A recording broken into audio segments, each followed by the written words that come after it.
Hey, the internet, y'all got us all the way up. We met that dude, Duke the Jeweler, the night before. We was gambling. The next day, dude followed us to the concert. When we left out the concert, we under the garage, dude went to his car by himself and walked down to the parking lot.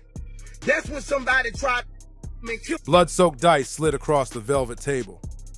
Faces grinned, laughs echoed, but only one man would make it out breathing. Duke the Jeweler didn't die broke. He died surrounded by snakes in designer fits. Now there's red on Mob Ty's hands, and the feds are all over it. Duke didn't just get caught slipping. He was executed, and not by some random masked goons in a dark alley either. He's the one that's tied to the dude that makes the loaded dice. Right? Check the play out. All entertainers, when you go to Houston, stay away from J. Prince Jr. A whole play going on. Here go the play right here. The play is a loaded dice. He was gunned down after rolling out a Boogie's dice game, flanked by folks who were all love in the moment. Then suddenly, they're giving strange looks and subtle hand signals. Now those same people, under a full-blown federal spotlight, and 50 Cent, he's fanning the flames, dropping cryptic receipts and reposting shady messages. He's hinting this wasn't just a hit, it was a setup, and way deeper than anyone guessed. Here's where it gets straight movie-level messy. Just 2 weeks before Takeoff got shot dead in a crazy similar dice game setup, it was Duke who shut down a table at a J. Prince Jr. event. And when the wrong guys start stacking chips, that's when egos flare and shots follow. Now the whole Mob Ties crew, Boosie, J. Prince Jr., Lil Cam, they're all under the microscope.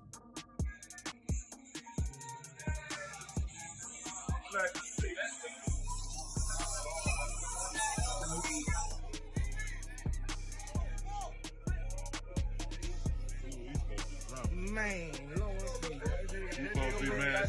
man, back drop. Oh, you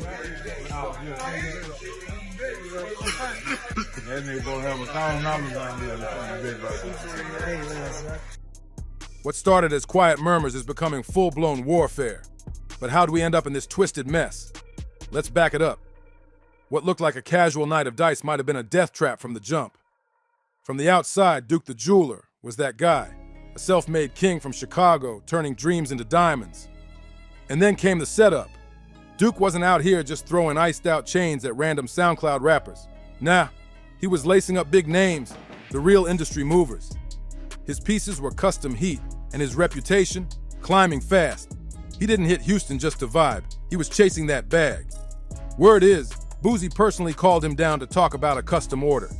So Duke loaded up that $1 million Louis duffel with his flashiest designs and pulled up heavy. But what he didn't know was that this trip might have been a setup in disguise. Now let's zoom in on that dice game, because it wasn't no friendly roll-around.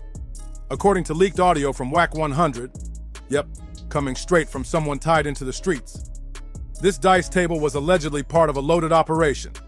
Word on the street is, J. Prince Jr. runs what's now being called a rigged dice ring. And peep this.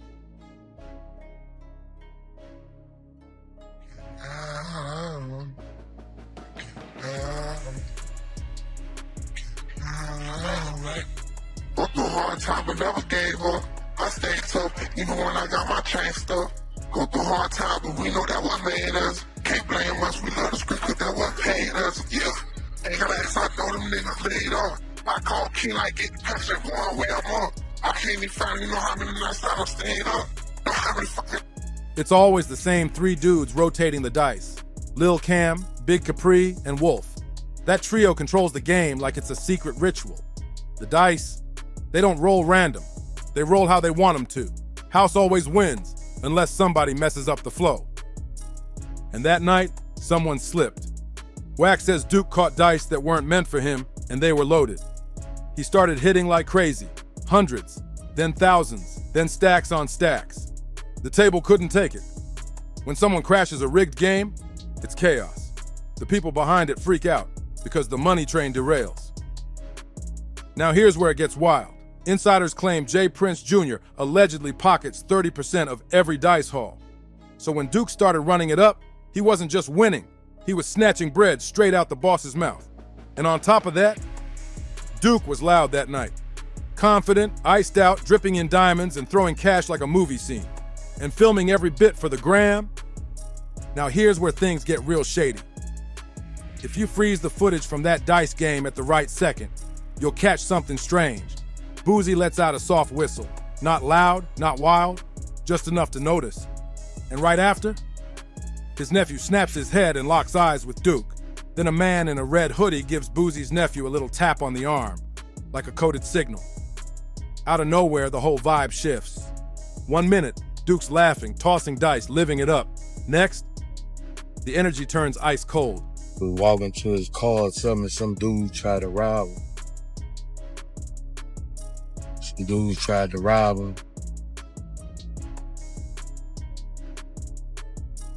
See, some dudes had tried to rob me and walked off by himself, bro. I had just met dude yesterday.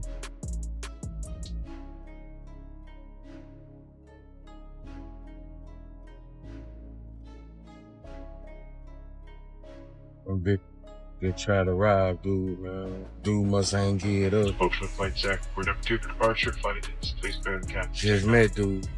Like a silent countdown started. Minutes later, Duke's gone. This wasn't paranoia. This was raw tension you could feel. It was in the body language, the glances, the silence. Because when you walk into a room full of people who already made up their minds, that air hits different. And if you still think this was just another dice game gone sideways, ask yourself, why would Boosie, a millionaire, bring someone wearing over $1 million in jewelry into a dice game packed with folks he doesn't even fully trust and not offer any security? Why didn't Jay Prince Jr. make sure there was protection on site for a high-profile out-of-towner flashing serious ice? Now rewind it to when Duke left that game. No bodyguards, no crew, no ride waiting, just Duke, walking solo across a dim Houston parking lot after spending hours in a room filled with cash, tension, and jewelry worth 7 figures. That ain't just weird, it's reckless, or maybe intentional. And then it hits, the gunshots. Duke gets ambushed, fatally shot. But here's the part that makes no sense at all. In any so-called robbery, what's the first thing they snatch? The ice, the cash. But Duke, he was still wearing everything. His chains, his rings, the same $1 million drip he rocked at Boosie's concert was still on him. So what kind of robbery leaves the prize untouched? The kind that was never about robbery in the first place. Now this is where the mic gets dropped, hard. That Louis Vuitton bag Duke was carrying, the one loaded with his unreleased high-end custom jewelry, it didn't just disappear into the night, it straight up popped up inside Boosie's house. Yeah, let that sink in. Houston PD confirmed it. We was in a garage. He must have walked outside to the parking lot. We was in a garage. We heard this, but it like they was far away in the parking lot. He must have went to his car or something.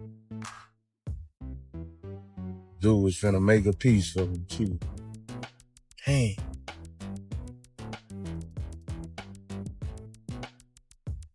Whether Duke gave it to Boosie during the game for safekeeping or Boosie snatched it afterward, nobody knows for sure. But one thing is crystal clear. That bag made it home, Duke didn't. And how did Boosie explain it? He hopped on a shaky Instagram live sitting on a plane, looking nervous, talking about how he barely knew Duke, and claimed Duke just walked off. Really? Duke was supposed to be making you a custom chain, and now all of a sudden you barely knew him. You invite him to a private dice game, let him flash over $1 million in ice, then let him walk off solo into the dark? Something ain't adding up here. And Boosie didn't exactly look calm during that live. His face looked drained, worried, like the pressure was getting real. And if that was bad, it only gets messier. The feds, who were already circling Boosie for other legal drama, made a big move. They pulled Duke's case into a separate federal investigation. That means no delays, no getting lost in the shuffle. Just a direct line to the truth behind what happened to Duke. And guess what? The feds went straight into surveillance mode, tracked Duke's phone. You want to know the last place it pinged? Boosie's recording studio. So unless Duke's phone magically grew legs and walked there on its own, someone in Boosie's circle took it there. And they weren't even slick about it. No wipe, no damage. The phone just went dark after that, like someone held the power button and ended it, cold. That's when the feds really snapped into action. They ran a full forensic sweep on Duke's rental car, and boom, they found prints from Boosie's nephew and Boosie's cousin. And just when it felt like this story couldn't twist any further, it did. A witness who was outside just catching a smoke stepped forward. Said they saw Duke walking alone toward his car. Calm, normal. But then, out of the shadows, Tanner invites him in. Act like he's covering for him, hanging out, everything is cool. Let's go here, let's go there, let's go here, let's go there. He introduces the dice game. He got 3 right, who rotate the dice. Now these dice is loaded. Tell me it's a Wolf, Big Caprice, and watch this, and Little Cam are the loaded dice rotators, right? He said what? There was a situation that occurred that a certain jeweler round and got past the dice on accident and was hitting on them for a couple hundred. They got irritated about that. I ain't gonna go too far into that story because, right, boom. The only way they could get their money back was however money back. He said, but Lil Cam, Wolf, and Big Caprice are the 3 designated to say I'm up, I got the next, and they pass the dice to each other, but they loaded, but they shooting. Boosie's nephew appeared, like he was waiting for the green light. The witness says Duke felt something was off. He wasn't clueless, allegedly swung first, trying to defend himself. But he didn't stand a chance. Quick move, and Boosie's nephew allegedly pulled the trigger, and they didn't even try to fake a robbery. No stage struggle, no missing jewelry. Why? Because this wasn't about stealing. It was about silencing. And the wildest part? They didn't even bother dumping the Louis bag. They kept it. That ain't just careless, that's bold, arrogant, like they thought nobody would come knocking. And guess who else started connecting the dots? 50 Cent. You notice how every time artists land in Houston, there's always that quiet warning? Make sure you check in. It's not on paper. It ain't posted on the walls, but it's real. Artists, influencers, even pro athletes, they've all heard it. If you pull up in Houston without checking in with J. Prince Jr. and the Mob Ties crew, you're basically walking into enemy territory. But here's where it flips. What happens when the very people you're supposed to check in with are the ones setting you up? Let's get something straight. J. Prince Jr. hosted that dice game. The same kind of setup where Takeoff was gunned down. And now, Duke ends up dead too. So ask yourself, if J. Prince Jr. really runs the city like he claims, why is it that 2 men walked in and neither one walked out? Something's way off here. Even Whack 100 couldn't hold his tongue on this one. He straight up called the whole situation a scam ring. According to him, J. Prince Jr. invites entertainers in, plays the friendly role, makes them feel safe, then walks them straight into a dice game where his own crew is already in position, watching, plotting. Now, word on the street, artists are slowly pulling away. Labels are canceling Houston appearances. Events are losing traction. It's turning radioactive. Even 50 Cent's been throwing shade without holding back. He's reposting clips, dropping slick captions, calling out the whole setup in plain sight. Some say he's playing with fire. Others say he's the only one bold enough to say what everybody else is too scared to admit. Meanwhile, Boosie? Jeweler. I gotta do my research, see what jeweler might have been down there shooting dice. But nevertheless, to all the entertainers, you know, Dukes of Hazzard was one of my favorite shows, right? I don't know if y'all watched that. I'm thinking about Daisy Dukes for a reason. I don't know why I said that. You know, one might go with it, may not go with it, but I don't know. The math is math and let it math. But entertainers, beware. Oh, with Jay Prince Jr., when he talking about let's go shoot some dice. Because the loaded dice crew at 3 Cam Wolf, Big Caprice. We know Lil Cam in there because I believe somehow, some way he was caught up in the dice situation. Rest in peace, Takeoff. I don't know what's going on. But what I do know this, Jay Prince Jr. got a whole thing that when y'all come into town, hold on, bro. Didn't they say Fifth Ward earlier that day shooting dice? Yep. That's a fact. That word been out, Wet. That word been out. We been had that memo. And then, so I've been getting hit all day, and it got to the point that the thing, Quavo like, getting into dice. That's what this nigga Jay Prince Jr., boy, these niggas got all kind of shit going on down there. He said the jeweler nigga got past the dice. He didn't even know the motherfuckers was loaded. He just think he hitting. These niggas is mad as a motherfucker because they like, nigga, how you pass this nigga the loaded dice? Hold up. He's panicking. Sources say the feds are pressing him hard. They're not lumping this into his old gun charges. They're splitting Duke's case off, zeroing in on what happened that night. They've started digging deep. His mansions, his finances, even his son's digital trail is under the microscope. But the mess might be coming from inside his own house. Allegedly, Boosie's girlfriend told someone that he ran back into the house that night, clearly hiding something. Yet he's still out here acting clueless, like he barely knew Duke. But now people are asking, if Boosie falls, who's coming down with him? Because Boosie doesn't move alone. His nephew is in it, his cousin is in it, and his name is all wrapped up with Jay Prince Jr., who's already catching heat from Takeoff's death. Now all the threads are crossing, and it's all pointing back to one table, that dice table. And it only gets messier. Even Finesse 2 times, the same artist Mob Ties once stood behind, is switching up. He used to shout out Jay Prince Jr. in every interview. Now, he barely says the man's name. The vibe shifted. Hard. At first, people thought he just ghosted the crew. No more concerts, no more backstage hangs. Then the whispers came out. Supposedly, it all started over a woman. Not just any woman, Finesse's baby mama. A few months back, her and her mother allegedly lined him up, called the cops, and got him locked up for violating probation. The drama's deep and way personal. And guess who jumped in to save the day? Jay Prince Sr. himself. Behind closed doors, he pulled some serious strings, made a few quiet calls. And just like that, Finesse 2 times was back on the streets in under 2 weeks. But instead of showing respect or even laying low, Finesse went right back to the same girl who allegedly set him up. That's when Senior had enough. He hit Twitter with no filter and said it loud. I told the homie to stay the FK away from that woman if he loves his life. But the homie wouldn't listen, even after I had to step in and get him out of prison. Y'all better be careful out here thinking these women got your best interest at heart. And right when things couldn't get more chaotic, they did. Rumors started flying that Jay Prince Jr. might have gotten Finesse's girl pregnant.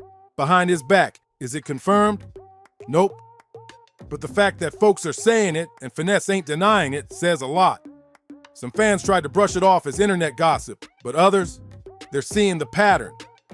Junior's got beef with Takeoff's family. He's clashing with Boosie behind the scenes. Now Finesse is spiraling out loud. So people are asking, how many bridges can you burn before the whole kingdom falls apart? Because here's the real truth. When your whole image is built on fear, silence, and flexing power, it only takes one person to flip, one artist, one friend, one insider, and the whole empire starts cracking. The silence ain't holding like it used to. So now the streets are watching close. Will Boosie be the first to speak up? Will Finesse finally tell the full story? Or will 50 Cent, who's been laser focused on exposing Mob Ties, push Jay Prince Jr. to make the move nobody ever expected, break the code, and save himself? One thing's for sure, the collapse is already in motion. And those whispers, they're turning into loud bangs. Behind the scenes, federal agents aren't just investigating Boosie anymore. They're tracking everything. His Baton Rouge mansion, his Georgia land, the entire estate portfolio, under surveillance. They're following every dollar, every signature, every deal. Boosie's not just being watched, he's being monitored like a target. But this ain't just about him. Jay Prince Jr. is deep in it too. The artists are falling back. Labels, backing out quietly. This ain't no rap beef, it's giving RICO vibes. And the heat's getting hotter by the second. Word is, Duke's ender might have been caught on tape. And if that video ever leaks, whether it's to TMZ or straight into a federal courtroom, it's checkmate. The whole house of cards comes crashing down. Make sure to comment, like, and subscribe if you're locked into the real stories behind the shine. Share this with someone who needs to hear the uncut truth. And we'll catch you on the next one. Stay sharp.